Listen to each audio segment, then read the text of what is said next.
কুষ্টিয়া জেলার খোকসা উপজেলার উসমানপুর ইউনিয়ন এলাকায় প্রবাহমান গড়াই নদী থেকে উৎপত্তি সিরাজপুর হাওরের। তবে হাওরটি এখন মৃত খালে পরিণত হয়েছে। বর্ষা মৌসুমেও দেখা মেলে না পানি, ফলে হাওরের দুই তীরে কয়েক লাখ বিঘা কৃষি জমিতে মিলছে না সেচ।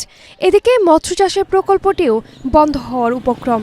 হাওরের মুখে যে কালভেট, এটা আমাদের প্রয়োজন না, এটা থাকাতে আমাদের লস হচ্ছে।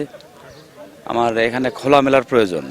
এই যে মরুভূমির অবস্থার কারণে ওখানে যে ফসল আদি হতো সেগুলো আজ ক্ষতিগ্রস্ত, সেখানে উৎপাদন হয় না। ধান এখন এই পানির অভাবে ধান খুবই সমস্যা, ধান হওয়ানো খুবই মুশকিল হচ্ছে।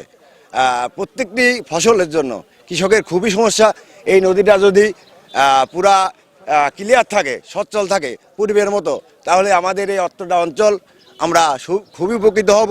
খননের আওতায় আনতে পারলে আবারও হাওর তার স্বরূপ ফিরে পাবে বলে জানান এলজিডির এই কর্মকর্তা। এখানে আমরা সমস্যা দেখলাম যে